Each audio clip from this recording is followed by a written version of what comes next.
mar, de Luis Turón. Gracias por venir. Veo que ha tenido tirón y hay buena asistencia. Y bueno, yo simplemente agradecer a la mesa que vengan a explicar y a ayudarnos a los navegantes y a los aficionados a entender un poco mejor pues cómo hay que portarse en la mar. Sin más, voy a presentar desde la izquierda Luis Turón, que es el autor y aviador, navegante, regatista, don Fernando Mirapeix, presidente de la Federación Cántabra de Vela, don Ignacio Yáñez, delegado de Defensa, y don Alfonso Usía, prestigioso escritor y periodista. Y sin más, voy a pasar la palabra al delegado de Defensa, don Ignacio Yáñez, para iniciar ya la charla. Muchas gracias.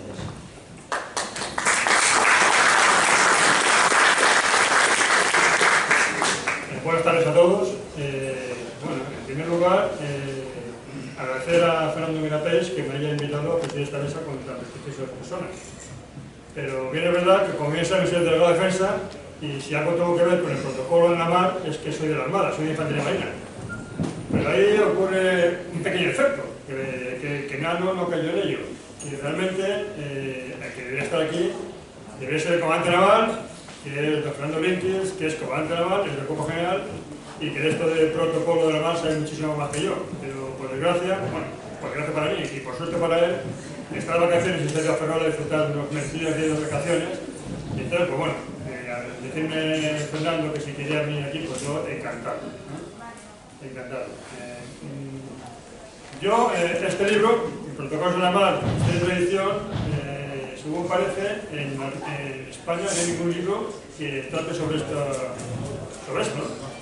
En la Armada sí es verdad que yo sí he conocido por bueno, folletos en el cual se nos enseñaba, se nos comentaba cómo era el ceremonial marítimo y algunas ideas tenemos. Pero bueno, una vez que yo el libro no lo he leído, lógicamente, porque lo he conseguido ojear esta tarde, la verdad es que la información que tiene es muy intensa, muy variada y creo que es muy importante para todos aquellos que aman la mar. Creo que el autor de la obra va a desarrollar de una forma suave y muy ligera aquí al Club Marítimo, porque según parece no cumple todas las normas que debe cumplir el protocolo de la mar en este lugar, ¿no? Bueno, él nos contará con más detalle cómo es ello y nada más, pues muchas gracias por asistir y espero que les guste la conferencia.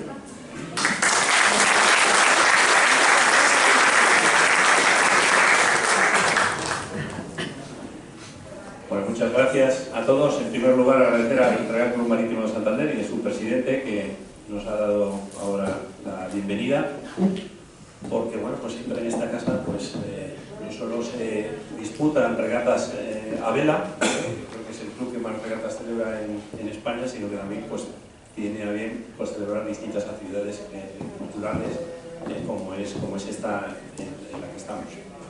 Agradecer la presencia, por supuesto, en la mesa a Ignacio Yáñez, delegado de Defensa, también colaborador habitual en mesas culturales como esta, a nuestro querido escritor y periodista Alfonso Usía, que ya repite aquí en el Club Marítimo, así que eso quiere decir que me gusta, en esta casa también, y como no, a mi querido amigo Luis Turón, que viene, yo sé que se le rifan en todos los clubs para que vaya a hacer distintas presentaciones, así que hemos conseguido capturar para que venga en esta ocasión aquí a Santander. Y a todos los demás queridos amigos por vuestra presencia. Decir que, bueno, también hay una bandera aquí de la que yo no voy a adelantar nada porque yo creo que o bien Alfonso o bien Luis hablarán de ella, pero también agradecer al Real Club Marítimo de Santander que tenga bien engalanar esta sala con ella. Decir que Luis Turón, pues, como comentaba el presidente, es aviador, navegante, es decir, que navega o ha navegado como comandante por el cielo, por el mar también, y también en distintas bibliotecas, ¿no? Y gracias a la navegación de las bibliotecas y archivos, pues hemos tenido la ocasión de presentar un libro como es el de los barcos de Alfonso XIII, aquí en esta casa, esta ocasión, pues este libro de Protocolos en la Mar, Historia y Tradición. Es consejero de la JCH francesa, vicepresidente de Agabache, la Asociación Gallega de Barcos Clásicos y de Época, y además es un entusiasta en la vela, de lo cual pues, nos beneficiamos por los que estamos aquí. El libro, pues bueno, está cargado de anécdotas, pero sobre todo de protocolo, que yo creo que todos vamos a aprender distintas formas en las que engalanar pues, nuestros barcos y reconocer qué es lo que hay en el agua. Pues creo que a todos los que les gusta navegar, pues es un libro que debiéramos tener y va a hacer la delicia de todos los lectores. Lo mismo que el otro libro anterior de los barcos de Alfonso XIII, con fotografías que fueron inéditas de Santander, y bueno, ambos libros los podéis adquirir luego a la salida y algo que otro. Y sin más, paso la palabra a don Alfonso Uxía, y después de Alfonso, pues Luis nos hablará un poquito sobre estos protocolos en el mar. Muchas gracias.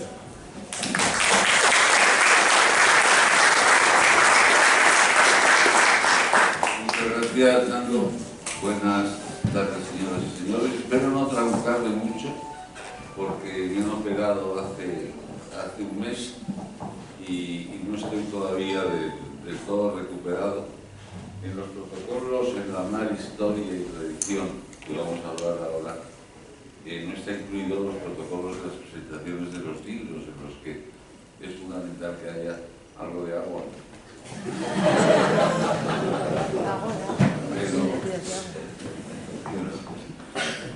Por lo tanto, yo ruego a los servicios de abastecimiento de agua del Real Marítima Santander que traigan 4 vasitos y 4 botellitas. Bueno, vamos a ver. Ese es el segundo libro que yo presento de Luis Turón. Luis Turón es un señor. Eso es fundamental decirlo ante todo. Y además es un recuperador de las buenas formas, de las buenas maneras, y ese libro es un ejemplo de su constancia y de su acierto, y cualquier día nos deleitará con una recuperación más. Yo me he quedado absolutamente asombrado de lo que es el protocolo, de lo que son las normas, quizá del último reducto del auténtico señorío que queda en España, que es el de la mar. Y el libro además que está acompañado de unas ilustraciones prodigiosas, entre texto y mirada, es un libro fabuloso. Yo les voy a contar, que no se lo he contado a Luis, y lo siento, como todos sabéis, en la mar no se ría la bandera en navegación, pero hay un protocolo que no es heredado, yo creo que lo creó don Juan en el Giralda, cuando estábamos en puerto, cuando se arriaba la bandera a la hora exacta del crepúsculo. Todos los que estaban a bordo le rodeaban. El patrón del barco, que era siempre un marinero de Bermeo, don Juan tenía 3 marineros de Bermeo y 1 gallego a bordo. Se oía hablar mucho más euskera en el Giralda que en San Sebastián. Y el patrón arriaba la bandera, no la mantenía en el mástil, como se hace ahora, la desprendía del mástil. El mástil se guardaba en uno de esos rincones que tienen los barcos, y la bandera se plegaba. La bandera se plegaba y se le daba al más joven de los tripulantes del barco, que en aquella época, hoy no sería posible, en aquella época era yo. Entonces, el más joven de los tripulantes del barco le pasaba al saco la bandera pegada a todos los que estaban presentes, al último a don Juan lo besaba el último, y él se la llevaba a su cámara dormir junto a él. Ese era yo creo que una de las normas más emocionantes que yo he vivido con don Juan. Había un señor muy gracioso de Sevilla, de aquellos leales de don Juan, inexpugnables, como el abuelo del presidente del club, como Fernando María de Pereda, que le dijo: señor, me habla muchísimo de Giralda, pero yo nunca he estado en Giralda y me encantaría conocerlo. Y entonces don Juan le dijo: pues mira, como y no quiero cruzar el estrecho, porque el estrecho me da muchísimo susto. Y entonces embarcó en Marbella para ir hasta Mallorca. Y utilizó todas las fórmulas que no se pueden utilizar en el lenguaje marítimo. Empezó hablando de las cuerdas. Don Juan le dijo lo de siempre, que las cuerdas en el barco, en la mar, son solo las del reloj. Y le hizo una pregunta que a don Juan le irritó mucho porque no la supo contestar. Le dijo: señor, pero vamos a ver, esta cuerda que aquí es cabo, ¿a qué distancia vuelve a ser cuerda? Si yo cojo el cabo, lo saco a tierra, ¿qué distancia tengo que recorrer para que el cabo se convierta en cuerda, que es lo que es? Porque esto es una puta cuerda. Entonces don Juan no lo sacó contestar. Y él iba diciendo cosas, por ejemplo, ya en plenaria de navegación, qué bonita es la urbanización que queda a la izquierda, decía Salvador. El barco ese de vela que viene por la derecha es preciosa, Estribor. Señor, me estoy mareando un poco, ir a la parte de delante a ver si me da el aire. Proba. Nos sigue un barco de guerra por detrás, popa. Y don Juan ya le iba regañando cada vez más.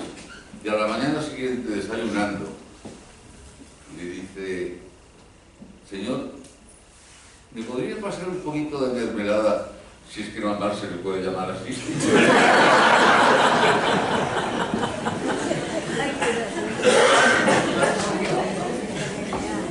Porque realmente para muchos es un lío.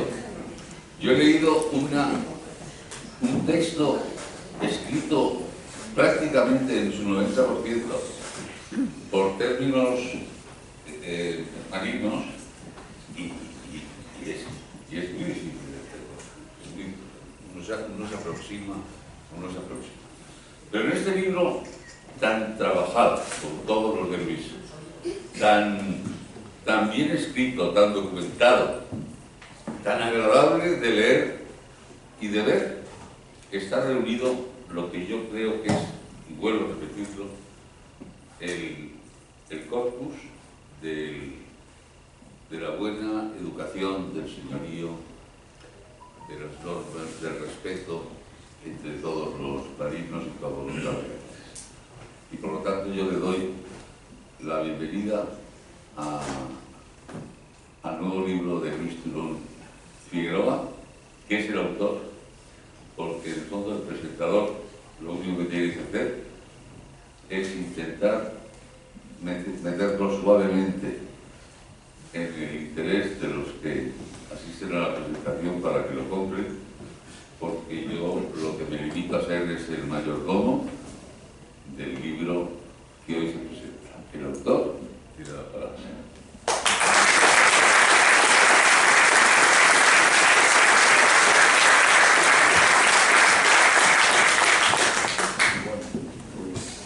Buenas tardes a todos. Agradezco en primer lugar al club que me vuelvan a invitar a un escenario tan extraordinario como este para presentar un libro de protocolos en la mar que tiene mucho que ver con los clubs más tradicionales de España. Y bueno, yo creo que hay una gran desproporción entre el mérito del libro y la calidad de los presentadores, que es realmente extraordinaria. Entonces, pues bueno, yo voy a hacer una pequeña presentación del libro, haré un pequeño resumen y contaré pues la historia de por qué nace este proyecto de hacer este libro y cuál ha sido la finalidad, ¿no? Creo que me voy a poner de pie.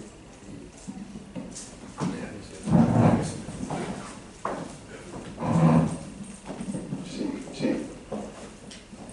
Bueno, pues este libro, me preguntaban si don Juan Carlos tenía algo que ver con el libro. Yo creo que no, tuvo mucho que ver con mi libro anterior, porque yo le contaba un poco la historia de los barcos de su abuelo y a raíz de eso pues entablamos una serie de conversaciones con respecto a aquellos barcos de su abuelo, y el rey está navegando ahora en un 6 metros internacional. Creo que el antiguo presidente de este club también lo está haciendo ahora, creo que ha armado un 6 metros recientemente y están ahora corriendo la Copa del Rey.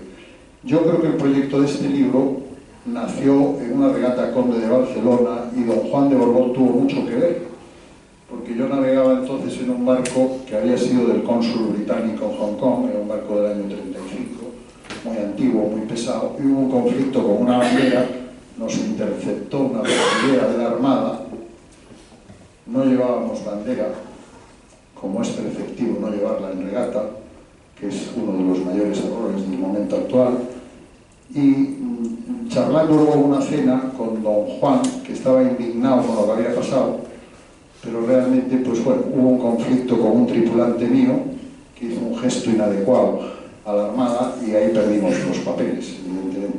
La Armada se equivocó en lo de la bandera, pero mi tripulante pues ofendió a un barco de la Armada de una forma imperdonable.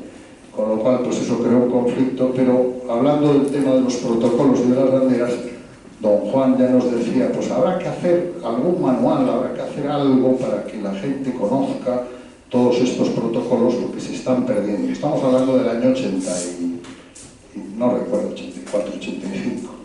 Entonces, en el libro de Alfonso XIII yo publiqué un pequeño capítulo de protocolos y varias personas me dijeron, hombre, pues sería interesante pues volver a la idea de hacer un pequeño manual, que es la pretensión de este libro, es un pequeño manual de protocolo, ¿no?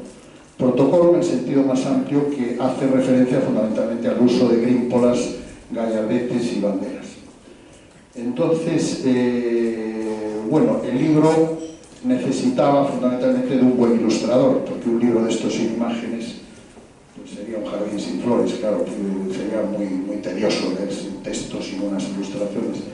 Y bueno, este ilustrador es un acuarelista muy bueno, él se autodenomina el ilustrador de barcos y realmente es un gran ilustrador de barcos.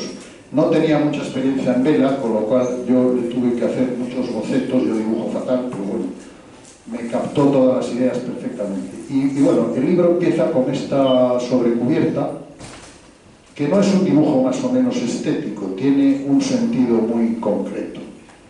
Esto es un barco del Yacht Squadron que está fondeado pues posiblemente aquí en Santander, en una época evidentemente no muy lejana. La bandera, el pabellón que está en el club, que se iza protocolariamente en el pico, el mayor error que se comete en muchos clubes es que izan el pabellón.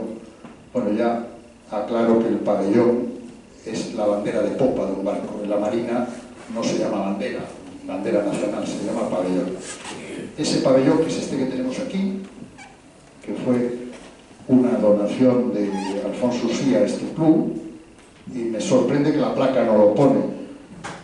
Alfonso, yo le sugiero que esa placa se rehaga y que diga que esa bandera la ha donado Alfonso. Esta fue la bandera de la Federación Española de Clubes Náuticos, que la desidia española pues ha producido que esta bandera se pierda, porque en el momento que se regula el uso del pabellón con el actual decreto ley y con la propia Constitución, que no regula esta bandera evidentemente, pero sí regula la bandera nacional en el artículo 4, pues alguien de la Federación tendría que haber recuperado esta bandera, porque era una bandera especial, bandera con corona siempre real. Lo digo porque hay algunos textos españoles de personas incluso con conocimientos náuticos que hablan de corona ducal. Jamás una bandera ha tenido una corona ducal, jamás. Evidentemente no podría ser una bandera, un pabellón nacional no podría ser una bandera local. Lo digo porque incluso se vuelve a hablar de coronas ducales. La actual bandera, que es esta misma bandera, no con la corona en sus colores, sino con una corona real azul en el centro, es la reglamentaria. Bueno, pues esta portada tiene un significado importante porque vemos un barco del Yacht Squadron que está visitándonos. Es el único club del mundo que tiene la potestad de poder utilizar el pabellón de la Royal Navy. Es el único club del mundo. Cuando veamos un barco con una bandera en la popa de la Royal Navy, no tenemos que preguntar a qué club pertenece, es el Yacht Squadron, el único club del mundo. En la cruceta de estribor tiene una bandera de cortesía. Como es un barco evidentemente de un club como Dios manda, pues le hace los honores al país que está visitando, le hace los honores con una bandera ordinaria española, sin escudo nacional. Y en el tope del palo mayor lleva la grípola de su club. El club, en este caso, pues a mí se me ha ocurrido poner la bandera de este club porque me parece muy oportuno. El club tiene una bandera de cortesía en la cruceta de estribor, y esa bandera de cortesía nunca puede ser el pabellón de la Royal Navy, pues sería una incorrección absoluta. Nosotros tenemos que responder a esa cortesía con una bandera ordinaria, que es la bandera normal, con la Jack Flag en el ángulo superior al asta, y la bandera roja, que es la bandera mercante ordinaria de un barco cualquiera. Y en la izquierda izamos la grípola correspondiente al club visitante, haciendo honor al club y al país. Bueno, esta es una pequeña ilustración con el Hispania y el Tuiga, que fueron 2 de los 15 metros internacional, uno de ellos matrícula de Santander y el otro matrícula del Sporting de Bilbao. Pues esto es una ilustración que era una regata en 1910 aquí en Santander. Bueno, las banderas más importantes en un yate son el pabellón, como digo, que no se llama bandera, sino pabellón, que es la bandera de popa, la grípola de club y el gallardete de propietario. Me preguntaba la gente, ¿qué lío esto de la nomenclatura de grípolas, gallardetes y grimpolones? Bueno, hay errores incluso en la Federación Española de Clubes Náuticos de 1907 en la denominación de algunas cosas. Una grípola es una bandera triangular y un gallardete es una cosa más genérica. Hay gallardetes cornetas, cuadrados, rectangulares, etc. O sea que es más lógico para una grípola de propietario que tiene formas diversas, como veremos, llamarle gallardete de propietario. Entonces, en la Federación Española de Clubes Náuticos lo denominan como grimpolones de regata. Es un error decir que primero que no son grimpolones, en tal caso serían algunas grímpolas, pero lo más correcto son gallardetes de propietario. Bueno, el pabellón nacional actual, regulado, no vamos a hablar mucho de ello porque esto no se presta a ningún tipo de interpretación protocolaria. Diré que los protocolos navales de cortesía y las buenas maneras en la mar no están recogidos en un manual concreto, no hay una ley que lo regule, pero sí hay una tradición de 300 y pico años, con lo cual esa tradición sí la conocemos. Y muchos de los clubs, los actuales españoles no, pero los grandes clubs del mundo importantes regulan en sus propios reglamentos cómo se usan las grípolas de su propio club y cómo tienen que usarse en sus yates. Bueno, esta bandera, como digo, que es el pabellón que usamos en los barcos, tiene una corona real, repito, real, nunca ducal. ¿Y cómo nace esa bandera? Bueno, el germen de la bandera nacional, este es el pentón de Castilla por Reyes Católicos. Aquí se empieza a tomar conciencia de que hacía falta un signo que represente esta unión de Castilla, Aragón, Navarra, etc., ¿no? Esta bandera no fue una bandera, como vemos es vertical, es un pendón, y ya esta fue la siguiente bandera que emplearon las armadas. Esta es la bandera de Felipe el Hermoso y esta es la Cruz de Borgoña. Como duque de Borgoña pues se instauró esta bandera. Esta fue una bandera que se usó pues bastantes años y veremos en qué terminó esta bandera. Llega la dinastía de los Borbones y con Felipe V pues las banderas europeas eran prácticamente todas iguales, fondo blanco. La Cruz de San Jorge inglesa, la Cruz de San Andrés de Escocia, en fin, eran todo banderas muy parecidas, con lo cual pues había una gran confusión. Esta es la bandera de Felipe V, vemos que sigue siendo una bandera blanca, y en la mar una bandera blanca, el escudo se ve cuando el barco está muy cerca, pero lo que se ve es una bandera blanca, con lo cual la de Borgoña, esta, la de la Toscana, la de Nápoles, la de Inglaterra, que era la cruz, porque la bandera actual que conocemos La más parecida a la de Inglaterra es la que utiliza la Royal Navy, que es una bandera con la cruz de San Jorge, ¿no? Esta era la bandera con el escudo del rey. Esta era la bandera de gala. Las cintas que tiene periféricas eran un adorno, pero la bandera ordinaria de la armada del rey era el escudo que vemos sin las cintas exteriores. ¿Qué ocurre? Pues que en 1785 los ingleses pues cometen la torpeza de hundirnos 2 barcos en Canarias, barcos de la flota de Indias que regresaban a España, y nos hunden 2 barcos por error. Nos piden disculpas, nos indemnizan, y entonces el rey lógicamente ve que hay que diseñar una bandera que se distinga claramente. España no puede tener una bandera que se confunda con la bandera inglesa, con las banderas de todo el resto de países. Con lo cual convoca un concurso.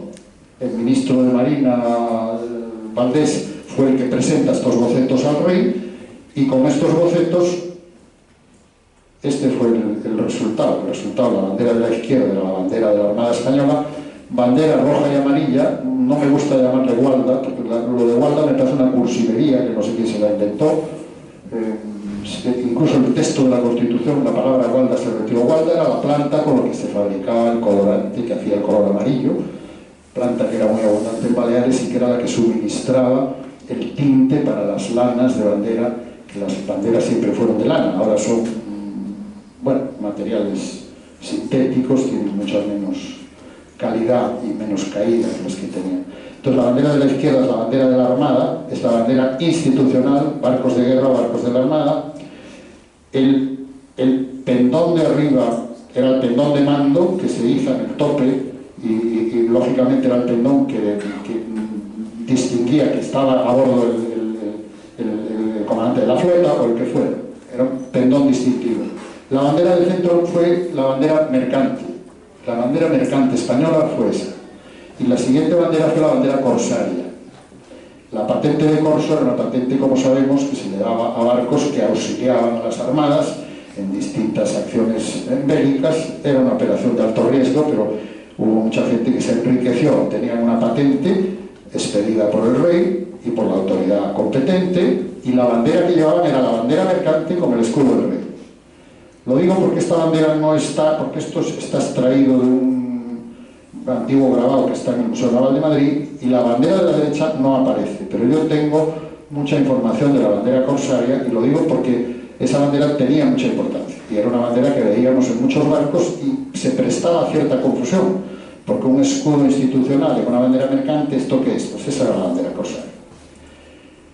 Y bueno, pues esto es lo que regula las leyes fundamentales. Este decreto del 77 es el que regula el uso de la bandera. Bueno, y empezamos un poco con las grímpolas. Este es el mástil de una federación que nació aquí, en Santander. Esta Federación Española de Clubes Náuticos se crea en 1906 y la crea un santanderino que ya había fundado la asociación más antigua de España, que fue la Federación del Cantábrico de 1909. Esto se funda en 1906 porque al año siguiente se fundaba en Inglaterra la IRU, que era el organismo internacional que regularía toda la vela mundial, y nosotros teníamos que tener cierta entidad nacional para poder estar representados como país en esa reunión de Londres de 1907 tan importante. Como la Federación del Cantábrico eran 3 clubs, que era el Club de Regatas de Santander, el más antiguo de España, indudablemente, 1870, el Club, el Real Club Náutico de San Sebastián y el Sporting de Bilbao, eran esos únicos clubs que formaban la federación. Eso no tenía entidad suficiente. Entonces se crea esta Federación Española de Clubes Náuticos con la misma persona, con Victoriano López Dóriga, que capitaneó esa federación, y se incluyen, como vemos ahí, 3 clubes náuticos del Mediterráneo, que fueron el de Barcelona, y el de Alicante y el de Cartagena. Esos fueron los 7. Lo digo porque con esto hay muchísimos errores. Incluso Martínez Hidalgo, un trabajo extraordinario que hizo sobre la vela catalana, dice que eran 11 clubes los pertenecientes a esta federación. No es cierto. Esta federación se funda en 1906. Yo tengo una copia de los estatutos de esa fundación, o sea que no cabe la menor duda de que lo he contrastado, y los 7 clubes que fundaron esa primera federación fueron estos. A los años siguientes se fueron añadiendo más clubes hasta componer pues, bastantes más.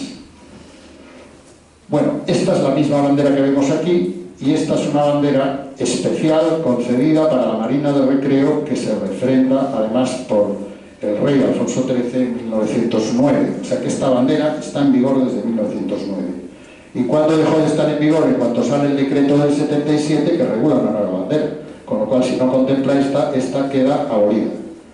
El ancla superior al asta que vemos ahí azul, don Juan de Borbón la utilizó hasta bastantes años. Esta fue una de las últimas banderas que utilizó, y además luego veremos que los reyes, aparte de la bandera, el pabellón, mejor dicho, utilizaban lógicamente el pendón real que sustituía al pabellón.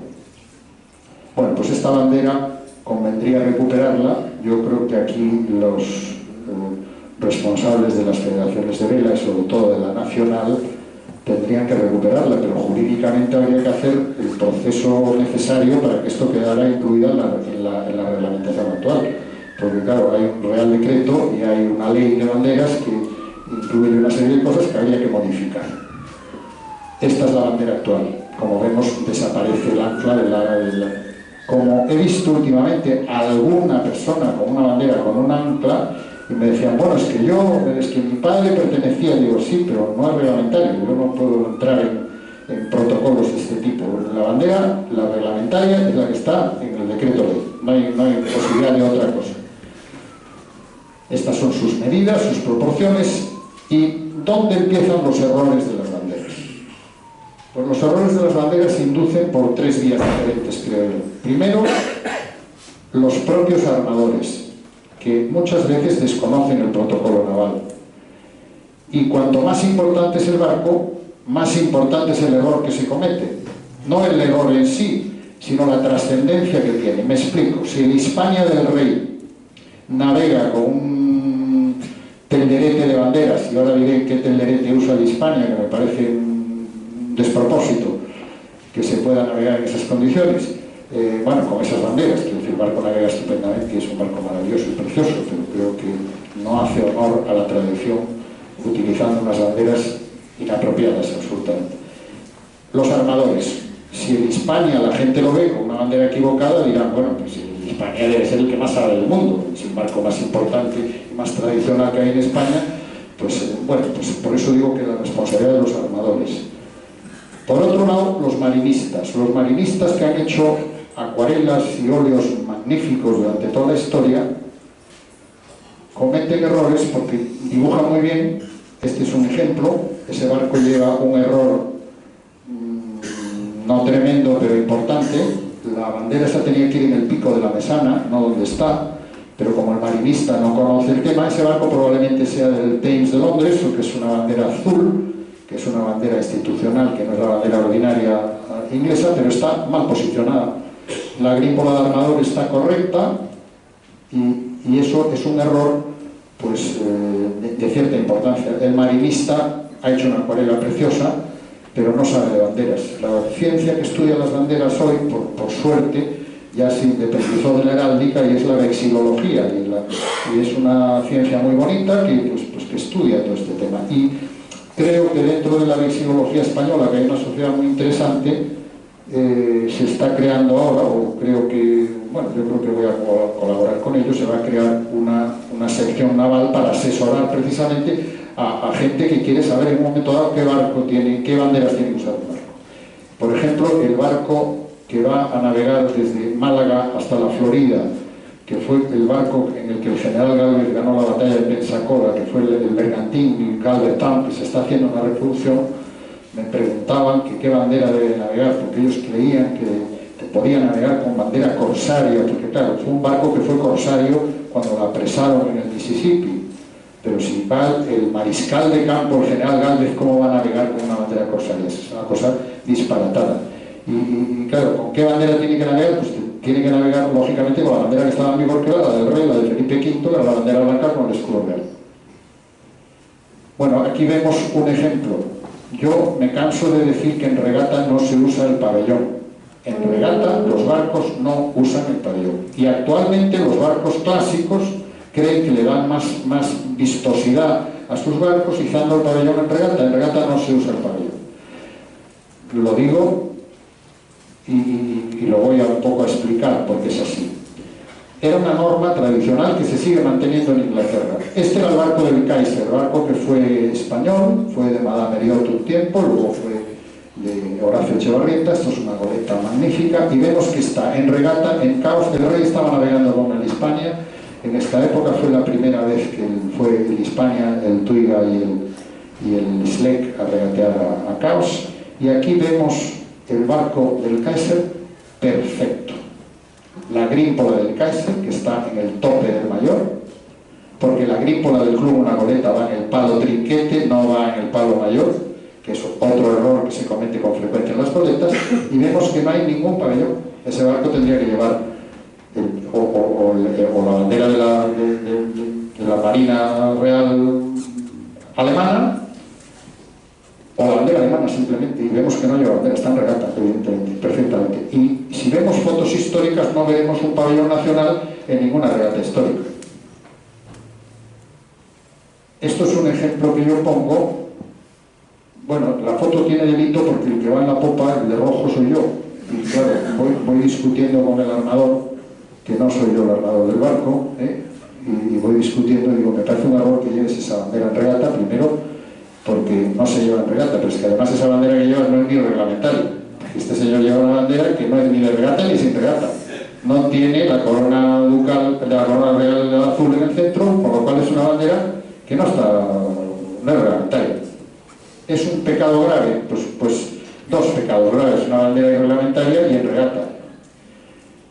El siguiente día, después de una cena y alguna copa, conseguí esto y estamos en una regata sin bandera. Esta es la posición más correcta. Es el mismo barco, la misma tripulación, y ahí ya pues tuve cierto éxito.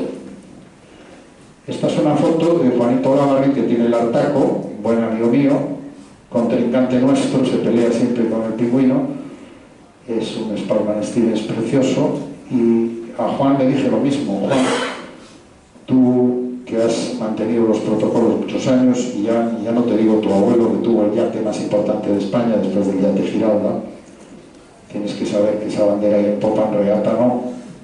Bueno, es que yo siempre, es que la bandera, el Artaco, unos días después conseguí que no llevara la bandera en regata, con lo cual, pues bueno, me quedé bastante contento.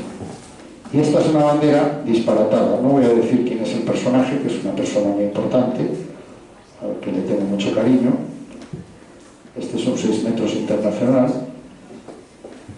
y esto es un disparate monumental.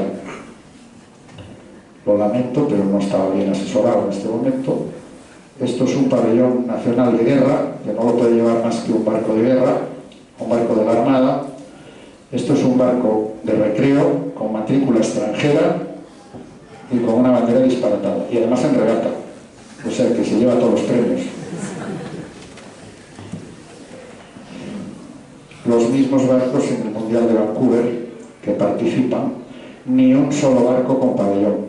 Yo no sé si es que tenemos que ir a Vancouver para enterarnos que en regata no se usa la bandera, pero bueno, en el extranjero evidentemente no veremos ninguna bandera de ningún tipo, ni en esta clase de barcos ningún tipo de publicidad. Nosotros llevábamos un barco con un logo de Movistar, me parece. Bueno, y empezamos un poco con esto para ir un poco más rápido. Estos son posiciones básicas en los barcos muy conocidas desde toda la vida. Los barcos pueden estar fundamentalmente fondeados, navegando en puerto. Fondeados en puerto es lo mismo, que son las tres condiciones: en navegación ordinaria o en regata. Son tres condiciones diferentes que veremos que van a condicionar el uso de estos protocolos. Y además se puede dar una condición concreta: que el armador esté o no esté a bordo, que también influye en el uso de las banderas, que ahora veremos. Estas son las mismas posiciones básicas por orden de importancia. Vemos que en este caso vemos tres banderas. Lógicamente la más importante es el pabellón que va en el asta de popa. Veremos que en los barcos de motor con pico puede ir en el pico, y vemos que en el tope está la grípola del club, que es la segunda bandera más importante de un barco. Ya si nos pasamos a un barco de estas características, son los que ofrecen mayor versatilidad. Un barco con 2 palos permite establecer unos protocolos sin ningún tipo de interferencias, porque tenemos todas las posiciones necesarias para cumplir con los protocolos perfectos. Tenemos en navegación, este es un barco de tipo Ketch, que lleva en la baluma de la mesana el pabellón, la grímpola de propietario la lleva en el tope del palo de mesana, la grímpola del club la lleva en el tope del palo mayor, y en la cruceta de estribor distintas banderas, que en este caso puede ser una bandera de cortesía, que como sabemos que cuando visitamos un país extranjero izamos la bandera Cruz del FIS y cuando ya pasamos todas las inspecciones pertinentes y nos autorizan a permanecer en el país, se iza el pabellón de cortesía, no antes. Es poco protocolario y poco correcto iniciar en la aproximación a un puerto extranjero ya con la bandera de cortesía. La bandera de cortesía se iza cuando nos autorizan y nos pasan las inspecciones correspondientes. En un sloop, pues que está fondeado, esto es lo correcto. Pabellón en el asta de popa, grímpola de club, eso es una genérica. El CN es club náutico o club de regatas o lo que sea, es un genérico. Ahí es donde va la grímpola. Bueno, ¿por qué va la grímpola ahí? La grímpola va ahí por tradición y por distintas razones. Primero porque es una de las partes más visibles del barco, la bandera es bastante más pequeña la grímpola que el pabellón, y en muchos clubs como el Thames de Londres o el Club de Nueva York o el Yacht Squadron, en sus reglamentos dicen que tienen que llevar la grímpola del club en el tope del mayor. Hoy veremos que hay dificultad para eso, pero hay soluciones. Y el que no lleve la grímpola en el tope no podrá utilizar el pabellón especial que tiene concedido. Es decir, un barco del Yacht Squadron, si no iza la grímpola del club en el tope del mayor, no puede usar el pabellón de la Royal Navy.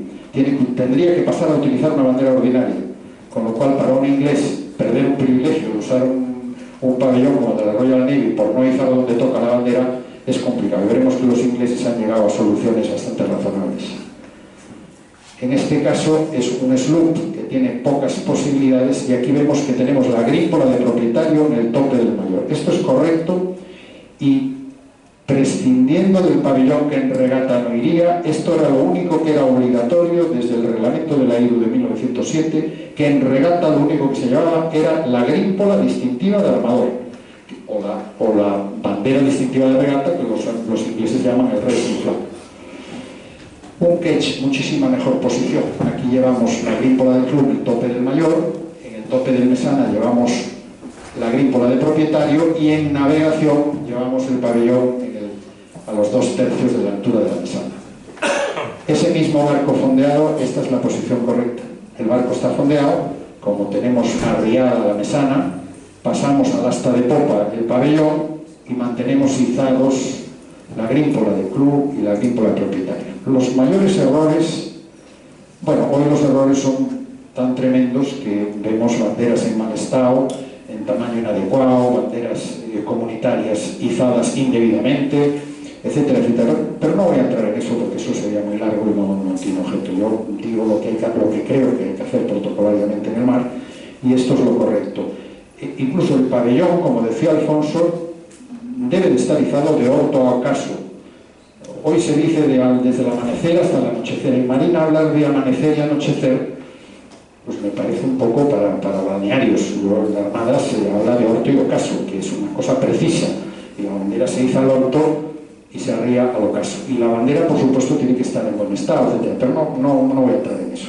Esta sería la posición fondeada, y esta es la solución que algunos clubs ingleses, esto es un dibujo que yo mandé a hacer para resolver el conflicto que hay en los topes de los mástiles. Como en los barcos modernos tenemos electrónica, veletas, antenas y distintos artilugios electrónicos muy útiles, pues las grímpolas de tope han pasado a la historia porque la gente no se atreve a izar una grímpola. Bueno, hay un barco que tiene un palo de 50 metros como el Endeavour, izan una grímpola magníficamente en el tope del mayor. Creo que es el barco más complicado para izar una grímpola a 50 metros de altura, con 5 pisos de crucetas y con una dificultad enorme.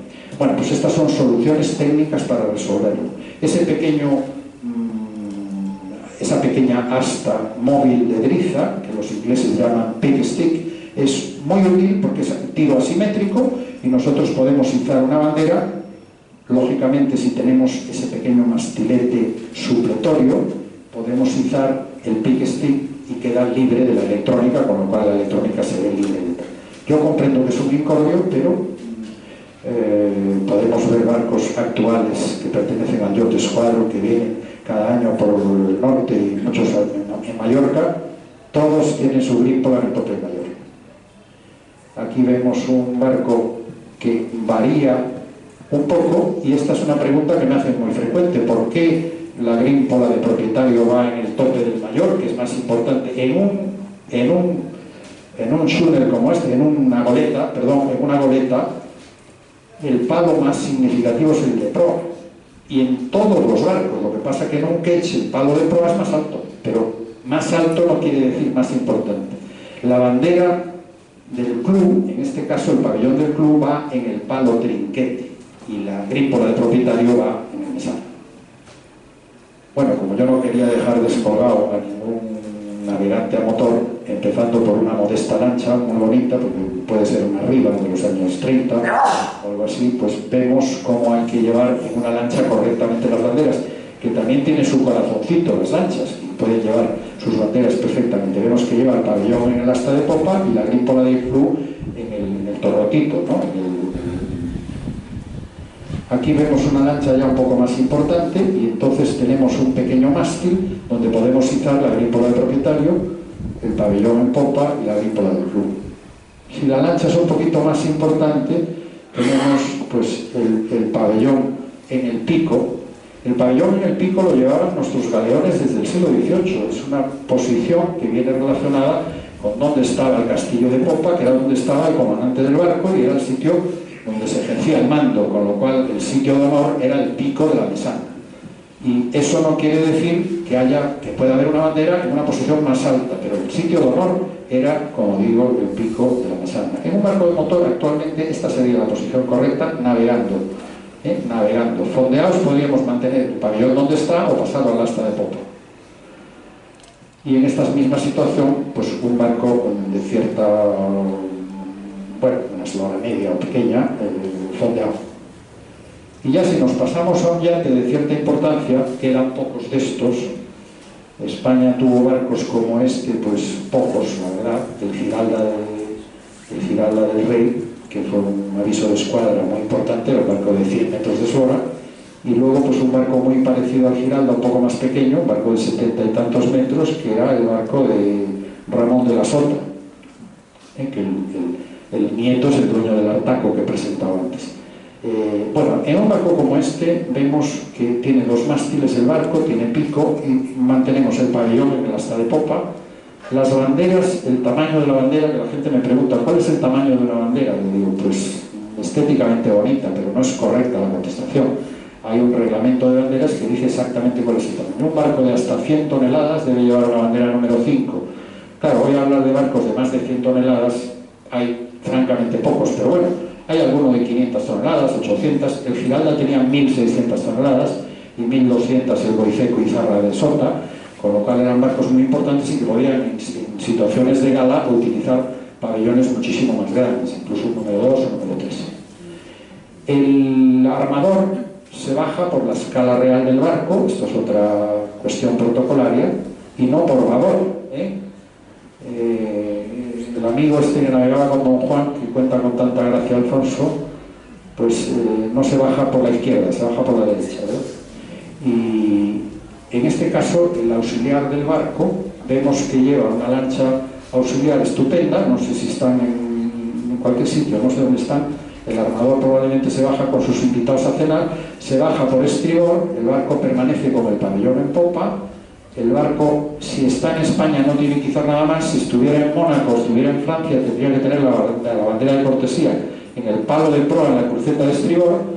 En este caso suponemos que están en España y se bajan a tierra a cenar, y el tender del barco, el auxiliar, lleva el pabellón en popa y la bandera del propietario en proa, en el torrotito, porque veíamos que una lancha llevaba la bandera del club proa. En este caso no lleva la bandera del club. La bandera del club la lleva en el barco principal y él lleva la bandera del armador, porque el armador está en ese tender y se baja a cenar con sus invitados. Bueno, esto ya es afinar mucho las cosas, pero esta es la realidad.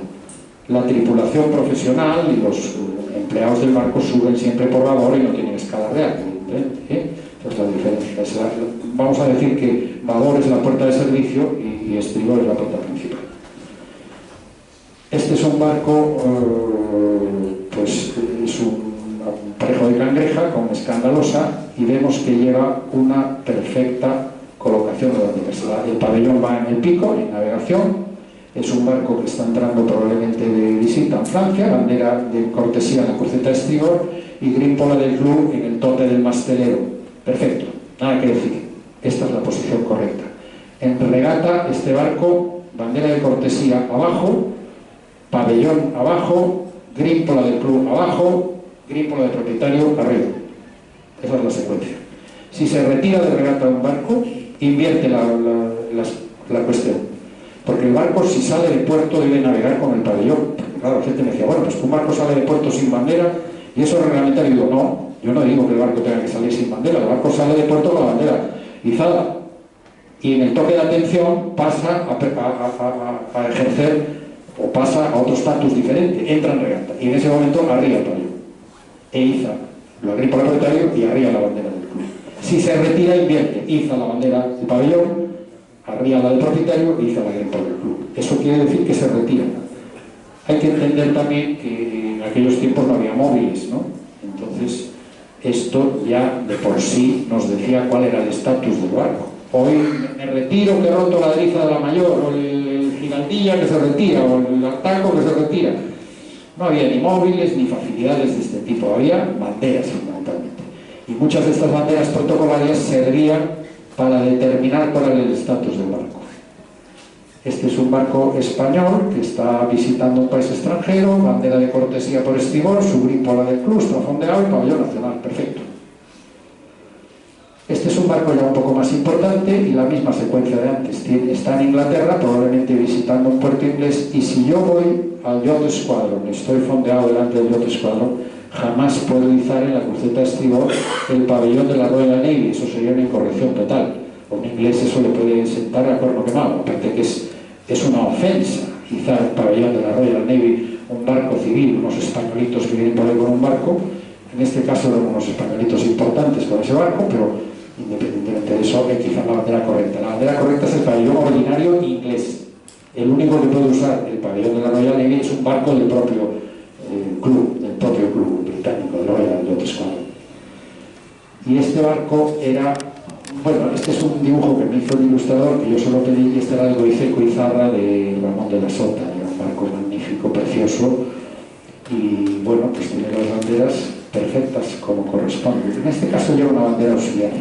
Esa bandera azul que veis en la cruceta de estribor es una bandera muy importante que dice que el armador está ausente. Y cuando el armador está ausente, lo podemos significar de una forma tan fácil y tan sencilla, no hace falta un número de móvil ni llamar a ningún lado.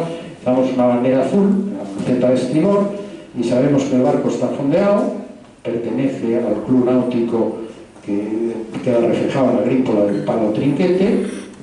La grímpola del armador la podemos identificar. ¿Por qué la identificamos? Porque las grímpolas de armador tradicionalmente han quedado registradas en España, en la Federación Española de Clubes Náuticos, e internacionalmente las grímpolas las ha registrado el Lloyd de Londres desde el año 1892 hasta el 66, todas registradas, con lo cual los grandes barcos que llevaban los registros del Lloyd, que además estaban por colores, porque claro, yo tengo algunos libros que tienen 1500 grímpolas, buscar entre 1500 banderitas, a ver de quién es esa banderita, era complicado. Entonces el Lloyd ideó un código de colores para que pudiéramos, a ver, la bandera es verde, pues ya acotamos, verdes ya no hay 1500, hay 300, y ya podíamos buscar, pues esa bandera es de fulanito, porque estaba registrada. Hoy todo eso se ha perdido, ni hay registro, ni la Federación Española de Vela tiene ni un solo papel, ni conoce todas estas historias, con lo cual creo que esto habría que, bueno, pues revisarlo. Aquí vemos otro barco en estas condiciones de vela. Este mismo barco nos dice que el propietario, el armador, está ausente.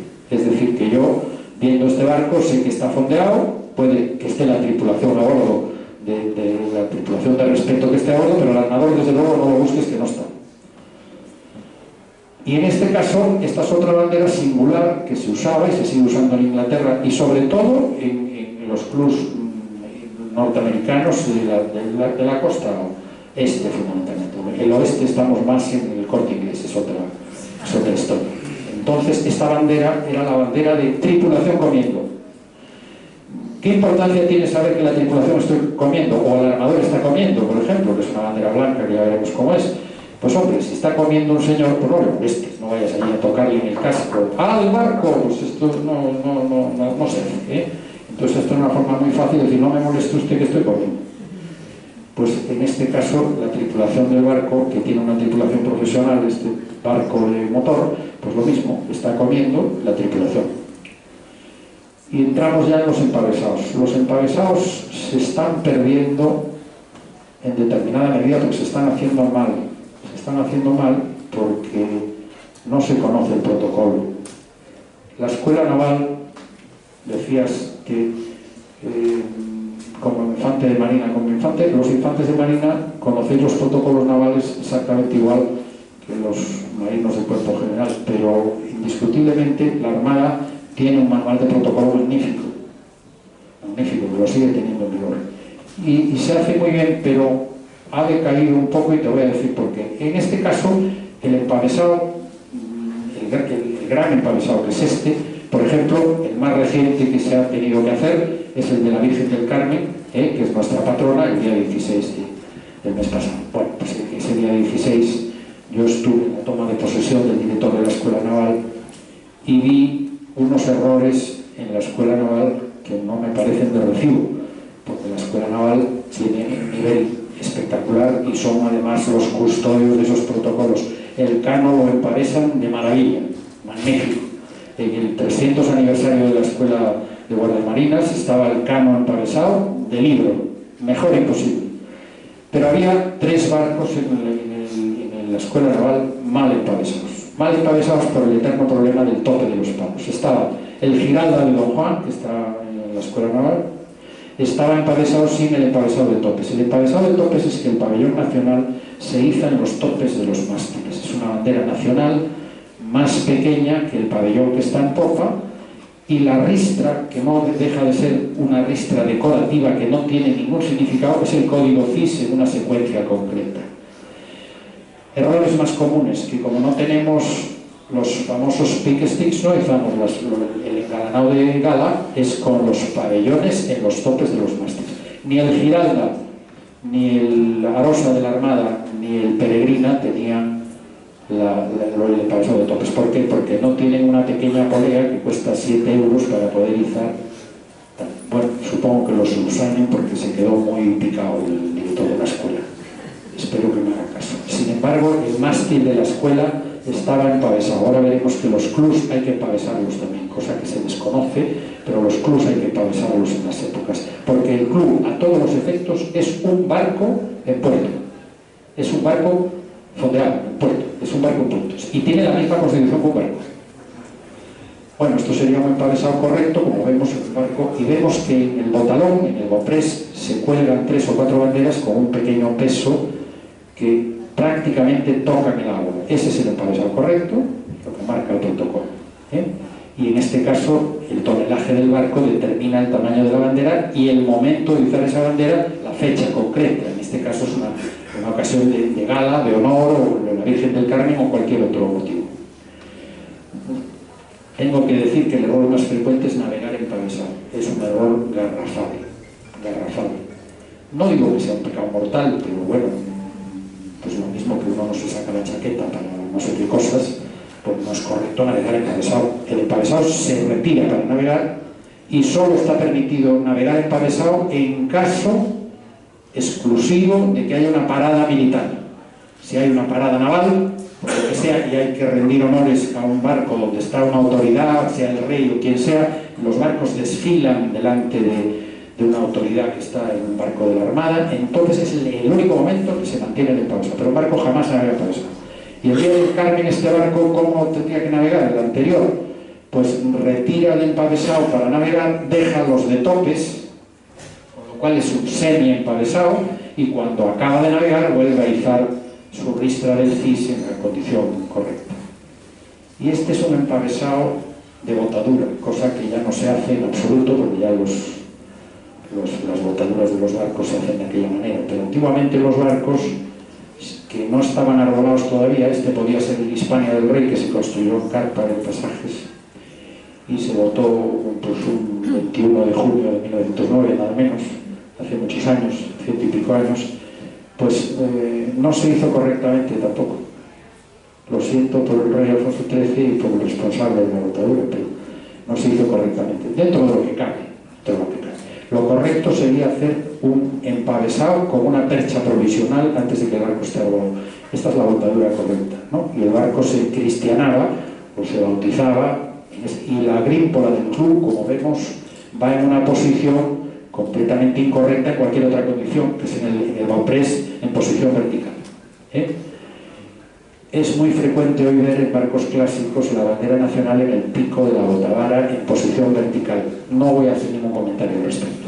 Me produce la misma sensación que un señor con la visera al revés. Está muy de moda llevar al revés la visera, pero izar un pabellón en el pico de la botavara de un barco con aparejo de cangreja me parece terrible. A mí me parece terrible, pero bueno, hay barcos ingleses de 4 millones de euros, magníficos, en regatas de clásicos, con un pabellón británico en vertical.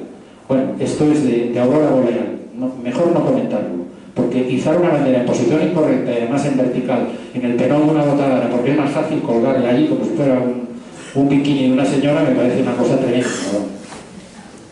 Bueno, esta es la botadura de Hispania, vemos la grímpola del Sporting de Bilbao en proa, y esto fue cuando se botó el barco en carpa. No estaba atravesado, sí tenía un pendón en popa incorrecto, porque el rey no estaba en esta botadura, ni estaba en la botadura ni estaba a bordo, y el pendón real solo se iza cuando el rey está a bordo.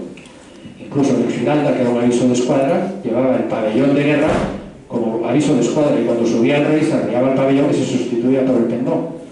Este era el protocolo y el que se debía de seguir manteniendo, Esta era la grímpola de regata que usaba don Alfonso XIII, que era morada. El color morado no lo voy a comentar porque sería objeto de un pequeño debate, no voy a andar a establecer color equivocado, pero bueno, el pendón real fue morado. El actual rey Felipe tiene el pendón de Castilla de toda la vida, que es carmesí, como debe de ser. Creo que está bien asesorado y me alegro mucho que se haya cambiado el color.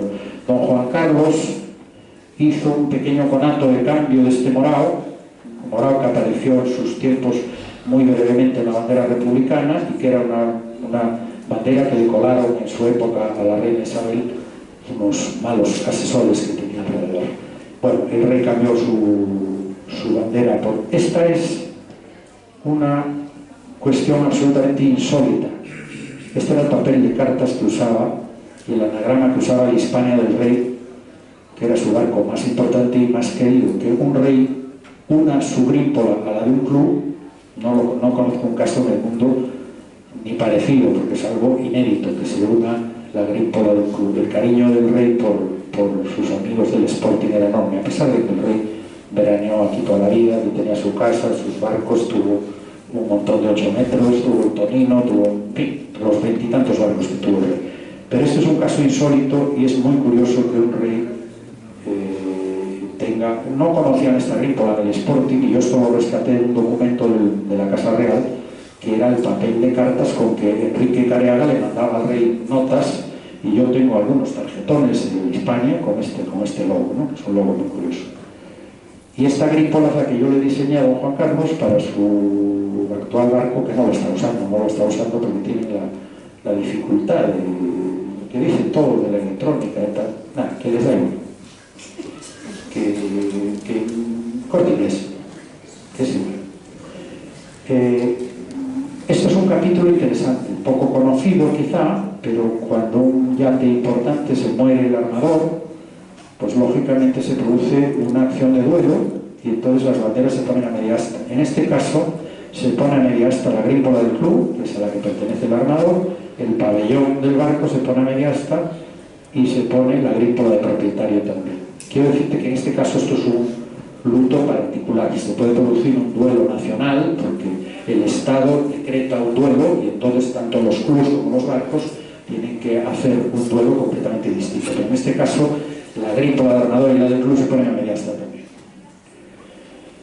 Este es un caso típico, ya me voy a meter con los clubs para acabar un poco. Esto es una acuarela muy bonita, este es el Monterreal Comediantes de Bayona, que tiene un mástil precioso.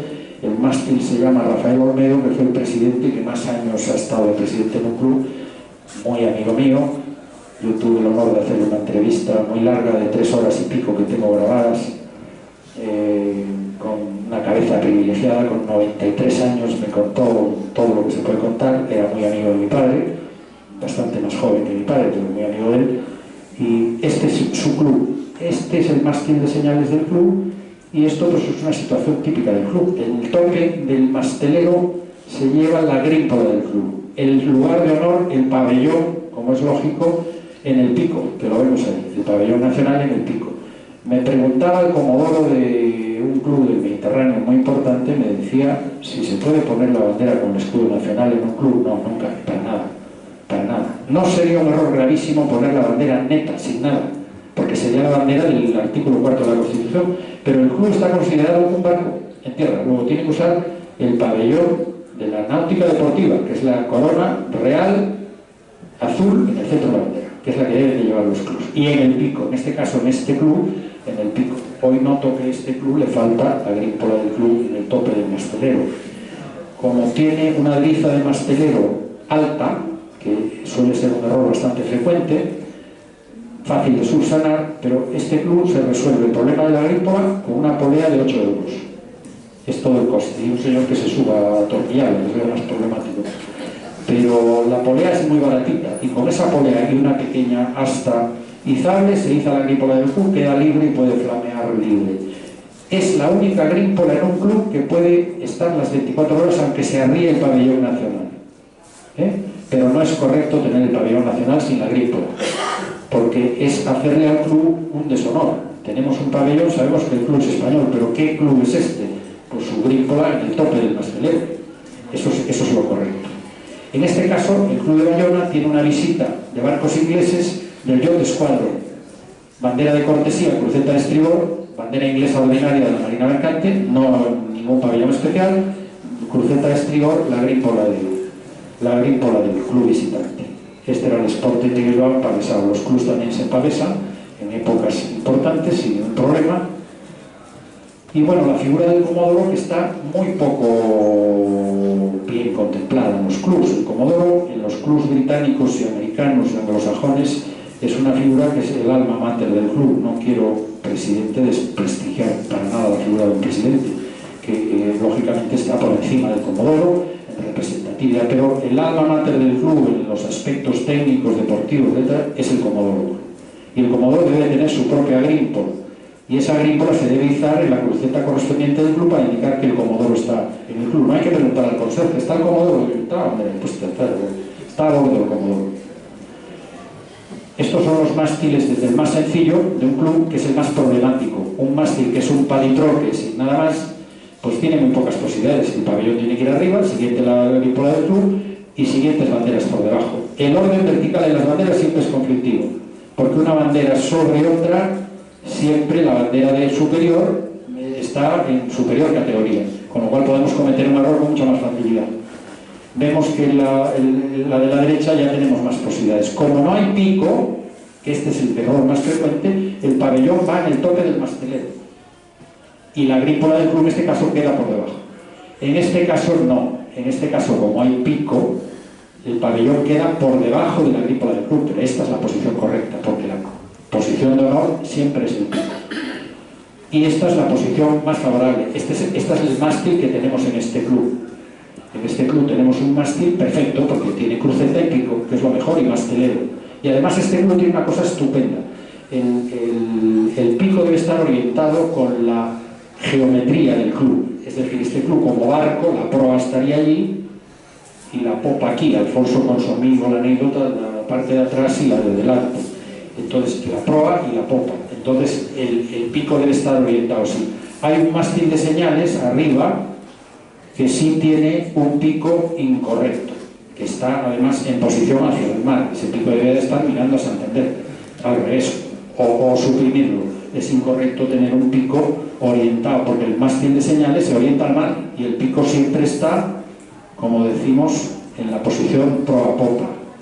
tener el pico orientado a los señores que estás transmitiendo, ese mástil estaría bien orientado para transmitir señales a Santander, que no creo que sea la intención del club, será transmitir señales a los regatistas en este caso.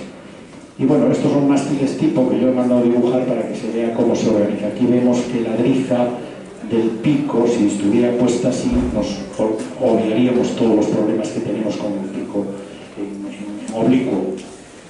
Esto sería una bandera media asta en un club, o un luto nacional o un luto particular. El luto particular es que se ha muerto un socio del club importante o cualquier persona singular, entonces el club pone la bandera media asta. O el gobierno decreta un luto de 3 días y el club lo que debe hacer, el pabellón que tiene aquí, es poner la media asta. Que la posición de media asta es esta, de 1/3 más o menos. Esta es la posición. Bueno, aparece un código CIS que es importante reseñar. Esto además se dibujó toda a mano, es bonito. Aquí vemos unas señales tipo. Esto está en vigor. El CIS es un código internacional que se creó en el año 50 y pico, bueno, antes, pero el que está en vigor desde el año 56.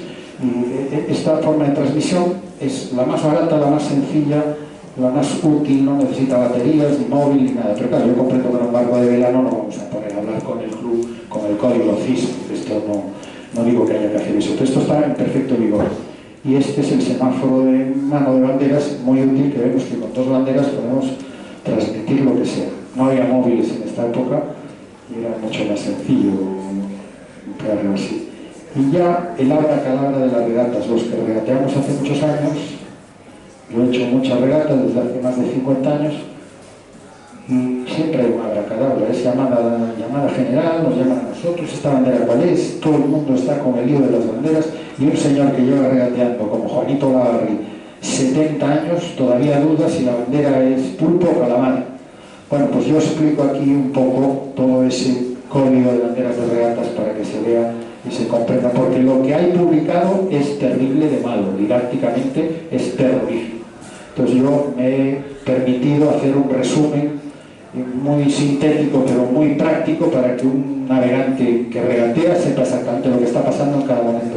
Porque si tenemos el barco muy afinado, una tripulación estupenda, maravillosa, el barco navega de maravilla y no sabemos lo que está pasando con el comité, pues lo tenemos claro, el resultado sabemos cuál es.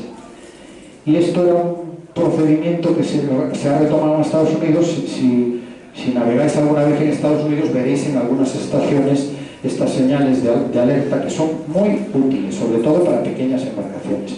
Hoy yo comprendo que con las radiotransmisiones tenemos una información meteorológica magnífica, pero el poder anunciar una galerna tanto con señales nocturnas luminosas como con banderas de una forma tan sencilla, 2 banderas, 2 grímpolas triangulares rojas, galerna, pues prohibía la entrada del puerto a barcos en general.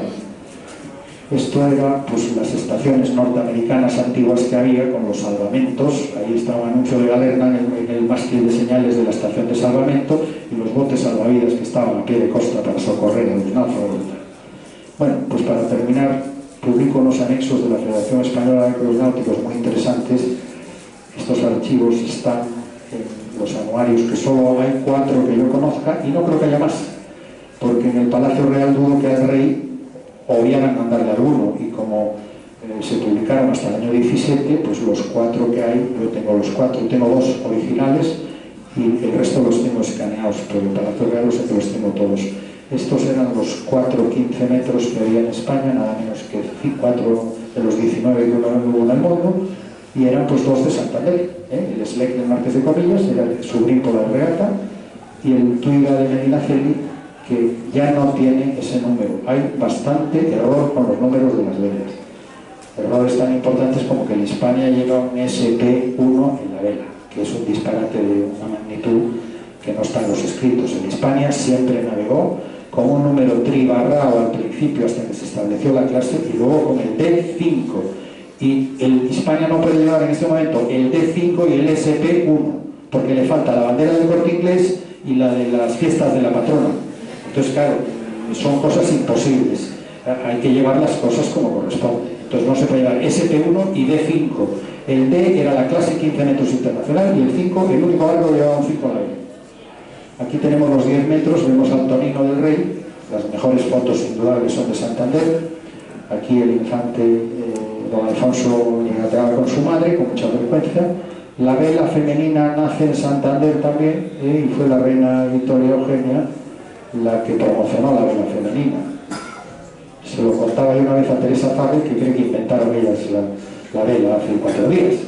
Aquí navegaban las regatas de señoritas, que se llamaban, supongo que lo eran todas, eran muy importantes, y la reina tuvo mucho que ver, la duquesa de Santoña, la duquesa de la Victoria, muchas Blanca Mora, muchas personas que navegaban en aquella época hacían regatas femeninas que iban ellos también a bordo, que yo creo que, bueno, manejaban más de lo que decían, pero hubo una gran afición, que la reina ganó muchas regatas además. Aquí tenemos los 8 metros, la flota más importante, de las más importantes del mundo de 8 metros, estuvo en Santander.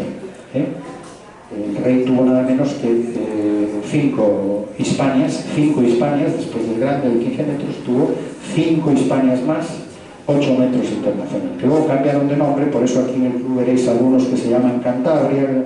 Bueno, el rey, cuando los infantes iban creciendo, le pasaba sus barcos, pero sus barcos se llamaban Hispania 2, Hispania 3, Hispania 4. El Hispania 4 está vivo, navega en Francia, el Hispania 5 se perdió y el 6 está en un contenedor. Si alguien se anima, hasta en Inglaterra se puede recuperar esa historia. Y esta grímpola de Eduardo Bullón es la grímpola más rara que he visto en mi vida, porque las grímpolas pueden ser cornetas, cuadradas, rectangulares, pero albies como esa, ninguna. Este fue un campeón en diseño de grímpolas, porque no conozco, de las 2000 y pico que tengo contabilizadas, no conozco ninguna de esta lista. Estos eran los 7 metros, que alguien me preguntaba algo sobre Santander. Dice, aquí hay un error grave. Me lo dijo una persona que sabe mucho, porque sabe mucho de grímpolas. ¿Cómo es posible que Victoriano López Dóriga, santanderino de pro, lleve un barco con la K de los 7 metros internacional, un 6 y la grímpola del Club de Regatas de Santander, como grímpola de don Victoriano López Dóriga? No era suya esa grímpola. Pues muy fácil. El rey, cuando hizo esta clase, en 1910, que eran los 7 metros, los barcos se construyeron por suscripción en el club. Los socios compraban acciones, los barcos los construía el club y los barcos pasaban a llamarse lo mismo que el club. ¿Es cómo se llama ese barco? Santander. El barco se llamaba Santander. En el momento que se sorteó ese barco y le tocó además a un López Dóriga, cambió la grímpola y puso su grímpola de propietario, pero mientras fue el club llamaba la grímpola. Es correcto, porque el propietario, grímpola de propietario. ¿Quién era el propietario? El club, con lo cual no es un error, está perfectamente consignado. Estos eran los 6 metros, la flota más importante del mundo, estoy hablando del mundo. Nosotros tuvimos 104 barcos 6 metros en España, 104. El rey don Juan Carlos no daba crédito, claro, cuando le dije que en España lo hacía.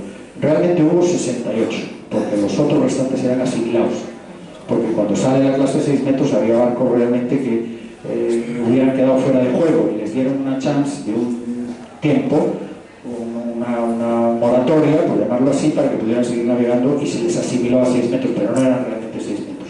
Tuvimos la flota más importante del mundo, de 6 metros internacional.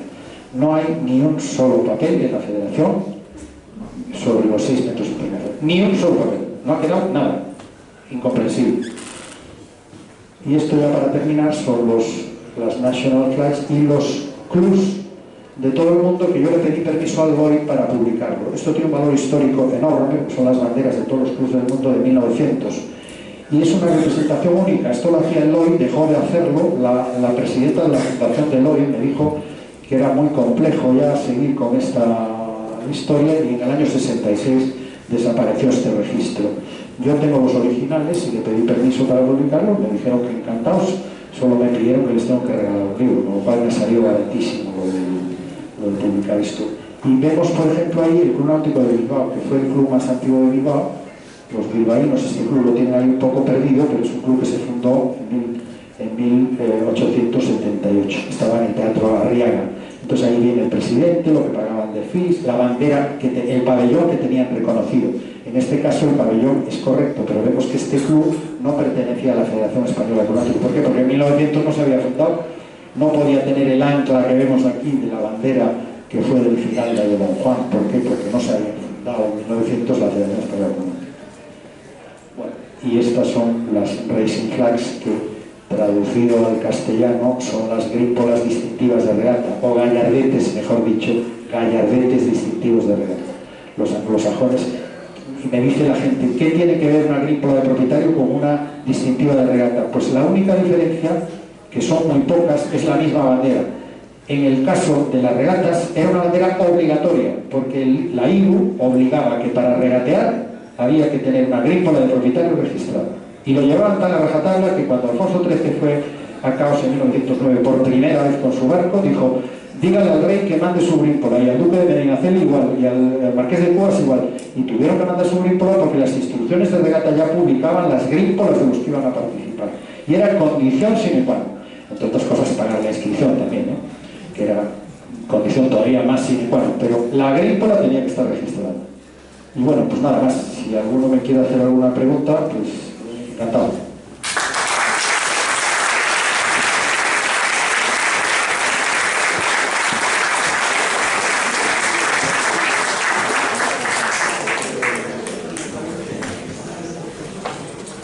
Bueno, ¿alguna pregunta por aquí? Yo, mientras os pensáis las preguntas para hacer a Luis, que seguro que hay más de una, agradecer que hayas venido aquí, que compartas la sabiduría este trabajo con todos nosotros.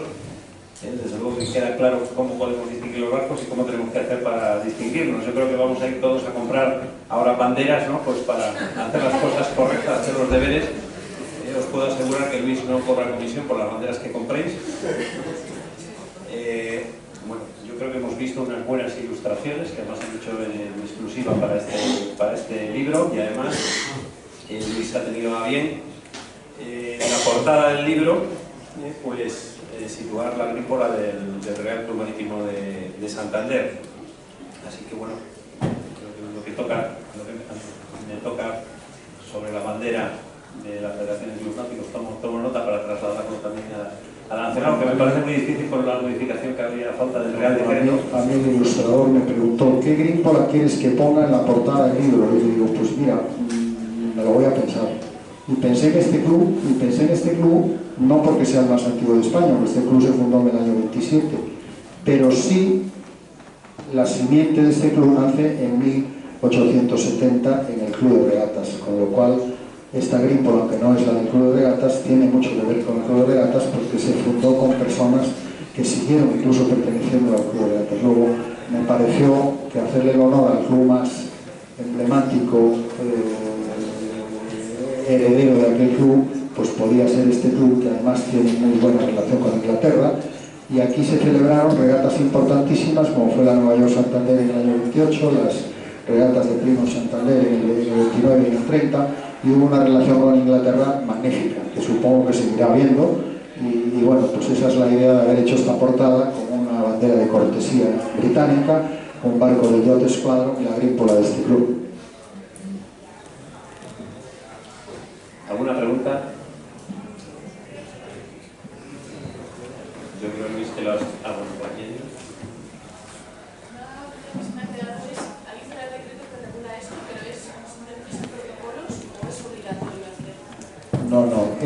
No es un protocolo, es absolutamente obligatorio.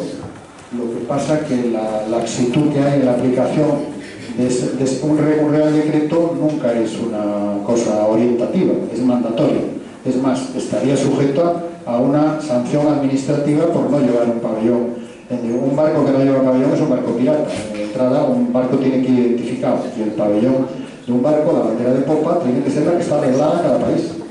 Y entonces, bueno, debía de haberlas. Yo ya en ese tema no entro. Pero bueno, si se queman banderas de España impunemente y se queman retratos del rey y no pasa nada, pues supongo que porque un barco no lleve el pabellón no lo van a meter a la cárcel al gobernador. Digo yo, pero a lo mejor puede ocurrir. Pero me temo que no, pero es absolutamente obligatorio. Está regulado, eso no es opinable. Por eso he empezado diciendo que el pabellón nacional no entra dentro de los protocolos, está regulado por protocolos diferentes. ¿La bandera que se tiene que poner es donde está registrado el barco? Sí, no, donde está registrado. El barco está matriculado en España, tiene que llevar pabellón nacional, evidentemente. pero no puedes navegar con un barco matriculado en Génova con pabellón nacional. Si tienes un barco belga, hoy puedes navegar con bandera belga en el barco, pero con bandera belga, no con bandera española, si está matriculado en Bélgica. El barco, ¿comprendes? No puedes tener matrícula, que ese es el despropósito que hemos visto ahí. Un barco con bandera extranjera de recreo, con un pabellón de guerra y una persona muy importante al mando. O sea, un lote de despropósitos. Entonces no puede ser. La bandera, el pabellón de un barco es la bandera de registro. O sea, no puede ser otra. Es lo que identifica la nacionalidad del barco.